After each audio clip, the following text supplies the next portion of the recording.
everyone, it's Christina and welcome back to my library. This is actually my July and August wrap up for what I read in those months. If you haven't noticed, I took the last couple of months off from YouTube because I was spending some time with my kids while they were off from school. Now they're back in school, so I thought it would be a good time to come back. And rather than do separate wrap-ups, I was like, you know what? I'll just do them all together. I actually did read quite a lot in the last couple of months. I didn't read so much in July. I actually took a little bit of a break in July. I think I only read 3 books in July. But I did read, I think 10 books in August, which is a huge number for me. Usually I do around 6. So I'm pretty happy with those results. So I do have a lot of books to get through. I only have 3 physical copies here. A lot of the stuff that I read the last couple of months has been either audiobook, ebook, or library book, and I have already returned the library books. So I don't have a lot here to actually hold up. I have 3 to hold up, and then everything else is gonna just, be a little image on the screen, either here or here, wherever I decide to put it. But without further ado, let's get into this. So the first book that I finished in July was actually a book I started in June, but because it was such a big book, I didn't finish it until the middle of July. And this was actually part of the reason I only read 3 books in July, because it took me a very long time to get through this book. Not because I didn't like it. I loved it, in fact. But it was just a big book, and I had other things going on over the summer, so it took me a little while, but really happy I read it. And I think I actually talked about it in my mid-year wrap-up. Mid-year book freakout tag. I think I talked about it there. But that is Oathbringer by Brandon Sanderson, and this is the 3rd book in the Stormlight Archive series. Look at this thing. Look at this thing. It's huge. I think it's what was it, 1,400 pages? 1,300, almost 1,300 pages for this particular version of it. But I loved it. I love pretty much everything Brandon Sanderson has written. I haven't read Elantris yet. I think that's the only one left in the Cosmere universe that I have not read. And then obviously the rest of the books that he hasn't written for this series yet. But I read Warbreaker, I read all of Mistborn, I didn't read the next series of Mistborn. I know that there's 2, one was the original, which is right behind me here. But there was also a one that takes place many centuries? I think it's centuries later. And I haven't read that one yet, but I do want to read that at some point. I think I have the first one, The Alloy of Law. I just haven't read it yet. Hopefully I'll get to it. I don't know when I'm going to get to it, but I do want to get to it at some point. But this book was great. I really loved it. I can't say too much because it's the 3rd book in a series, but it was wonderful. I loved the characters. Some of these characters had some amazing growth from, the time that you first meet them in the first book to now. And I just really enjoyed this. I loved it. I don't have anything negative to say about it. There were some really huge reveals towards the end, which obviously you can't talk about because spoilers. But if you haven't read the Stormlight Archives or anything by Brandon Sanderson, you need to get on that because he's amazing and I love his writing so much. I still need to read his young adult novels, which I know one of them is Skyward, I think? Skyward? Yeah. And then there's the other one, the superhero kind of young adult book. I forget what that one's called. But I do plan to do that. I know my library has Skyward, so I don't know. I might buy that one. I tend to buy Brandon Sanderson books and not get them from the library because I know I'm going to like them. And I tend to only buy, I kind of came up with this new rule where I am only allowing myself to buy books if I like them, if I genuinely love the books, because I have a lot of books back here that I actually didn't like that much when I bought them, and yes, I got them cheap on thrift books or Book Outlet, but I don't want to just buy books for the sake of having full shelves, I want to actually have books that I really enjoy, and then everything else I'll get, from the library. So anyway, long story short, Brandon Sanderson's books, love them, probably going to buy the rest, and I will continue reading them. This was a 5 stars out of 5. solid 5 stars out of 5. I don't have any complaints about it. It was great. The next book that I read in July and August is actually, it was an ebook. That is City of Bones by Cassandra Clare, which is the very first book in the Shadowhunter, series Mortal Instruments, which is the very first series that she wrote. This is actually a reread for me. I read it twice now, and I'm kind of rereading them because I'm trying to give them another chance. Like, I gave them like 3 and 4 stars in the past, but then I realized that there was a reading order that I didn't know about. So I read all of the Mortal Instruments, like, just in one chunk, but I didn't read the Infernal Devices after that, or in between. Like, you're supposed to read the first half of the Mortal Instruments, and then you're supposed to read the Infernal Devices, and then you're supposed to read the second half of the Mortal Instruments. So I just read all of the Mortal Instruments at once, so I'm kind of going back and reading the Infernal Devices now, and I'll talk about that in a little bit. But, so yeah, City of Bones, it was alright. I tend to have a love-hate relationship with young adult books. This is definitely a young adult book. Young adult book. Several of the characters I had issues with. I don't like Clare at all. I find her to be just annoying and whiny. I don't know, I just find Clare really annoying. I feel like she was focusing more on whether she liked Jace the entire time versus the stuff that was actually really important, which I can't talk about because spoilers, but I don't know. I feel like she's just annoying. I don't know. And I don't like Jace at all. Like, ever in any of these books. He's just a jerk. And I don't understand why Clare is so obsessed with him. Like, you could do better. Simon's right there. Why? Simon's so much better. But anyway, that's how I feel about that. I gave it 3 stars out of 5, which actually lowered my score from what it originally was. When I first read it, like 10 years ago, I gave it a 4 out of 5. But I did decide to continue the series because I did want to read the Infernal Devices next. The next book that I read was a library book, so I don't have a physical copy of it anymore because I have since returned it. And that was Inspection by Josh Malerman. And I read The Bird Box by him, I guess it was around Halloween of last year, like back when I was kind of into like the spooky horror type books. And I was kind of thinking Inspection was going to be like that, have like a creepy vibe to it. It was definitely disturbing, but I didn't really find it to be horror or a thriller. I didn't love it. I think that I liked Bird Box a lot more. I gave Bird Box a 4 out of 5. I just didn't like the ending of that book, but everything else I liked. And then Inspection was okay. I think I gave it a 3 out of 5.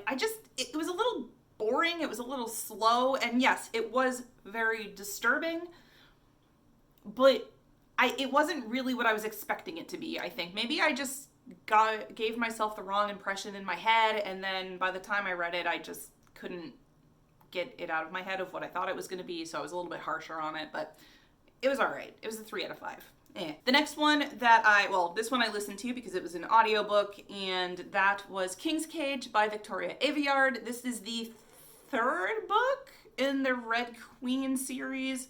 It was another one that was okay. I actually read the other ones in that series. I think I own them.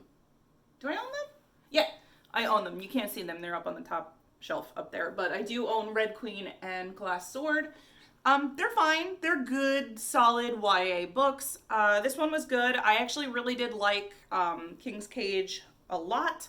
There was actually some really good character building with a couple of characters that you don't really expect to grow or change. And I really did like that. There was a lot of action in this one, a lot of intrigue. I thought it was really good, and I think there's going to be more to this series. It definitely didn't end in a way that made me think it was a trilogy. So I'm looking forward to that. I really do like that series.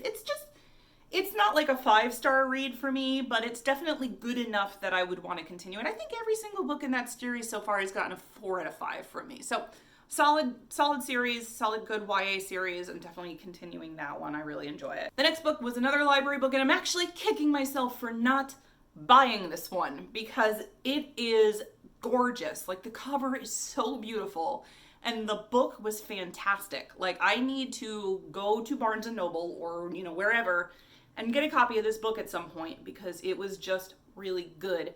And that is King of Scars by Leigh Bardugo, which is the spin-off book from like the Grishaverse series that now focuses on King Nikolai. And oh, it was so good. You also get to see characters from not only the Grishaverse, like the 3 books, but also from the Six of Crows duology.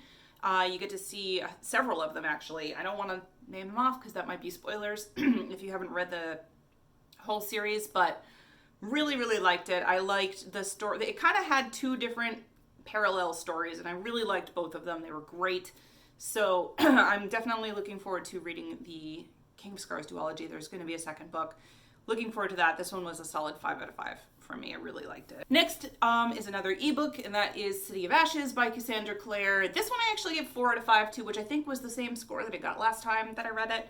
I definitely liked this one better. There was some more action to it. I really liked Simon's story. I like Simon. Simon's my favorite in the series, so I'm glad that he got a little bit more, you know, camera time or whatever it's called, page time in this one. I liked his story in this. Clary was still annoying, but maybe not quite as annoying as the other books, so I was able to deal with her a little bit. So yeah, 4 out of 5 stars for that one. I enjoyed it. It was fine. The next 2 books that I want to talk about are 2 that I loved so much, and I unfortunately don't have copies of either of them. These are going to be other books that I'm probably going to buy at some point to put on my shelves because I loved them both. The first one was Station 11 by Emily St. John Mandel, and this one I gave a solid 5 out of 5 stars to. It was a post-apocalyptic book, which actually is kind of reminiscent of The Stand, but like 700 pages less and had a better ending. Because Stand was okay. I gave it like 3 stars. It wasn't great. Yeah. I don't know. Stephen King and I but anyway, Station 11 was really good. It was definitely the better version of the post-apocalyptic book that I feel like The Stand should have been. And I really liked this book a lot. It actually gave me some Fallout vibes. If you've played the Fallout games before, I got some Fallout vibes from it because it's like a wandering band of actors, and you know, in Fallout your character is wandering around, you're meeting new people, you're getting to see sometimes crazy people, sometimes you know normal people or people that are just kind of living their lives and doing their things in the post-apocalyptic world. I just really liked it. The characters were all wonderful. They all kind of grew on you, I guess you could say. I kind of felt for all of them. I thought that they were great, and I loved this book so much, and I highly recommend that you read it. The next book is also a library book, and I'm also upset that I didn't buy it because I loved it, and that is The 7 Husbands of Evelyn Hugo by Taylor Jenkins Reid, and that one I also gave 5 stars to. This one was great. It was about an old Hollywood starlet from the 50s and the 60s. Think like Marilyn Monroe, Elizabeth Taylor, Lucille Ball, like any of them kind of just fit into that category. Evelyn Hugo is kind of like that type of actress from those times. She's being interviewed by a person that has been hired to write her biography. And she's basically just telling her whole life story, and it was just so moving. I love this book so much, and I don't cry a lot when I read books. This book made me cry 4 times. And I'm not talking just tearing up. I mean like actually crying. And it was just so good. I never thought I would like a romance novel as much as I like this book. It got a solid 5 out of 5 stars for me. I don't almost ever read romance novels, but I think the reason I decided to pick this one up is that it also had some elements of historical fiction to it, which I do like. So, I mean, those 2 things combined, it was just a wonderful book, and I highly recommend it. I'm definitely going to go out and buy this book at some point because it needs to be on my shelves. I'm really glad I got it from the library, but I'm also kind of kicking myself that I don't own it because it was really good. And it is a book that I would definitely read again because it just had all of the feels. It was so moving. It was so good. And I definitely want to read Taylor Jenkins Reid's other book, which is Daisy Jones and the Six. I might actually just buy that one given how much I liked Evelyn Hugo, but we'll see. Again, 5-star read. Loved it so much. Really sad it's not on my bookshelves. All right, so the next book is The City of Glass by Cassandra Clare, and again, it was an ebook. This one, Clary was the worst. The worst. Like, I couldn't stand her in this book. I ended up giving it a 3 out of 5. It almost got a 2, simply because Clary and Jace are the worst, and I just don't like them. I don't even know why I'm reading it, because I don't like Clary at all. I don't like Jace. But again, want to read the other books. I want to read the Infernal Devices. I want to read what's the other one? Dark Artifices. But I also want to reread these because it's been like 10 years since I've read them. So I'm giving them another chance. And I don't know if I should have done that, because I did not really love this one. I think it was it was a 3 out of 5 last time too. So the rating didn't change. I didn't like this one this last time, didn't like it this time. Clary's the worst. Can't stand her. You would think by now that she would have grown a little bit, and they keep kind of talking about like, oh, Clare, you've grown so much. No, she hasn't. She has not. She's still annoying. She's still whiny, and she still cares about the wrong things. It drives me crazy. The next book I want to talk about is another one I didn't like, and I did get this one from the library, so thankfully I didn't have like buyer's remorse for this.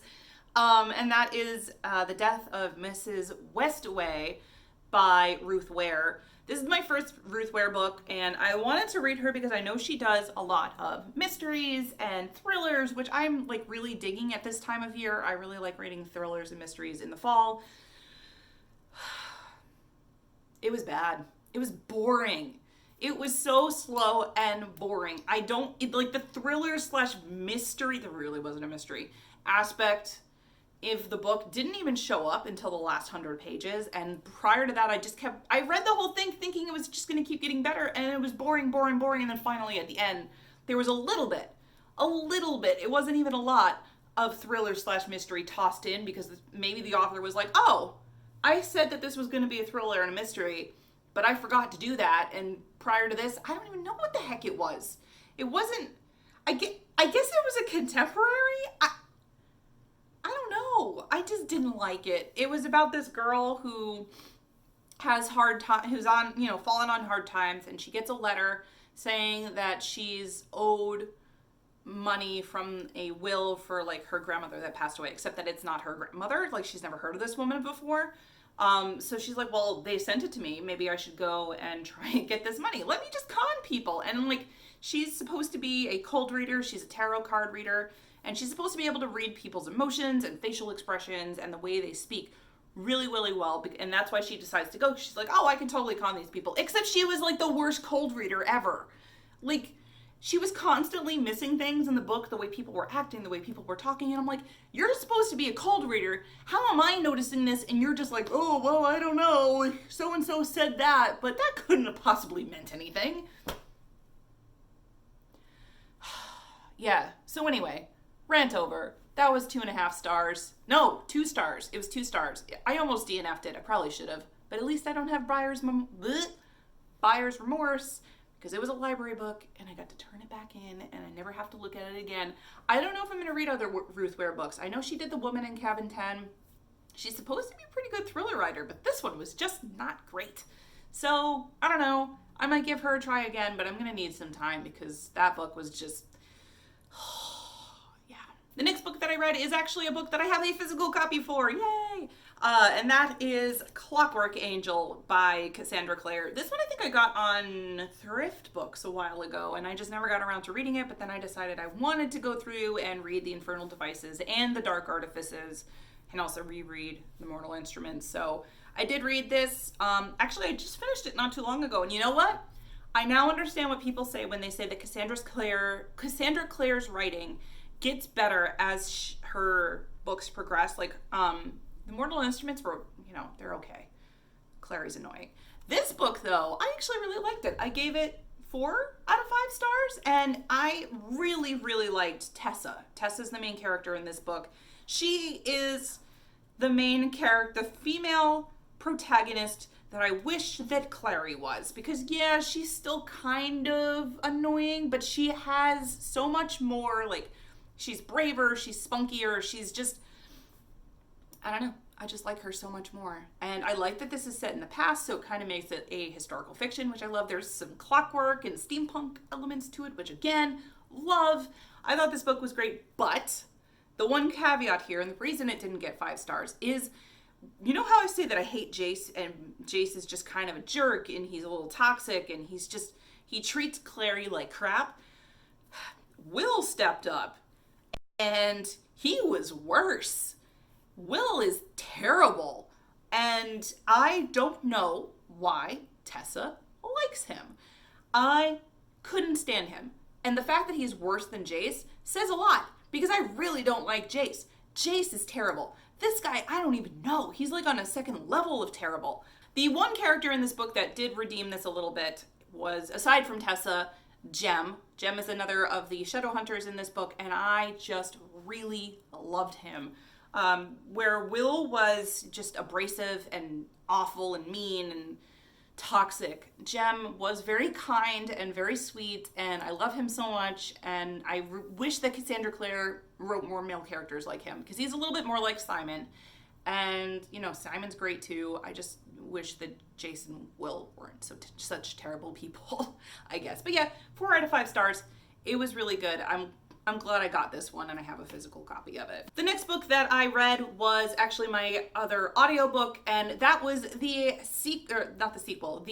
finale to the Book of the Ancestor series, which was Red Sister, Grey Sister, and Holy Sister. Holy Sister is the one I just listened to. I actually listened to all of these on audiobook. I definitely plan on getting them in physical form so that I can read them again as like a physical copy and see like if my opinion has changed at all, or if I maybe get more of an idea of what's going on. But I loved this series so much. It was really good. It was done really well by the narrator. I loved Nona's character. I loved Ara's character. I loved pretty much all of them. It's basically a story of a kind of a magic school, but it's nuns that are getting trained and not like wizards and witches. It's just really cool. It's such an amazing almost all female cast. There are some minor like male characters, but none of them are like the main characters. And I love the relationships between these girls. It's very like complex. It's very complex. It's very, you know, not everybody is getting along. Not everything's hunky-dory, but it's just the way it was written. It was so good. Nona's a little bad, you know what, and it was just great, and I just loved everybody. It was just such a great book, or a great series, and I think he wrote other books. I'm gonna probably look into those as well, but I highly recommend the Book of the Ancestor series. It is just so well done, and I can't wait to get physical copies of these because I need them in my life and I need to reread them. And the last book that I read in July and August, and actually I'm not even quite done with this, but I'm recording this on August 30th, so I still have a day to finish it, and I only have like 50 pages left, so I'm gonna just talk about it now because I pretty much know what my reading is gonna be and, you know, my opinions on it, and that is With the Fire on High by Elizabeth Acevedo. This, unfortunately, I got from the library as well, and I'm kicking myself. Like, I had to return this. It's so pretty. I'm going to probably buy this at some point. This is a contemporary.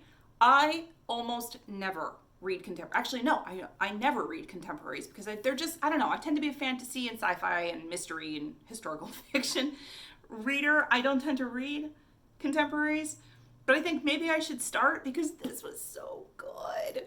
I love this so, so much. And not just because it's about cooking and food, which I do really, really love, but Imane's character is so wonderful. She is a teenager, which, you know, I have a hard time relating to teenagers. It's been a very long time since I was one. And I don't know, I feel like Clary kind of makes me worried about reading teenagers because of how whiny and annoying she is, but Imane is none of that. She is just, I can't even describe her. She's just the best. She doesn't let anything bother her. She's not whiny. She just takes life in strides, and she's got a hard life. You know, she's a teenage mother. She doesn't have a lot of money. She's struggling to try and make this culinary thing from a dream into a reality. I have so much respect for her character. She is so well written, and so is everybody else in this book. I loved like the whole culinary side of things. There's recipes in this book. It's so good, and it's a solid 5 out of 5 stars. I don't even care what the ending is at this point. Like, it could be the worst ending ever, and I still think I'm going to give it 5 out of 5 stars because it's just so good.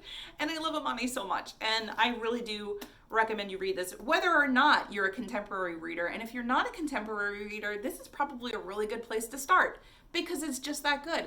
Speaking as somebody that does not read contemporaries, I love this, and I'm really sad that I have to give it back to my library because it's so beautiful and well written, and I'm going to go buy it because it's great. All right, that concludes my very, very long wrap up. I know it had 2 months worth of content that I had to cover, so it's a slightly longer episode, but thank you for sticking with it, and I will be back hopefully in a couple of days with another video. Don't forget to check out all of my social media links, which I have linked down below, and like, subscribe, all that jazz. And I will see you all next time. Bye!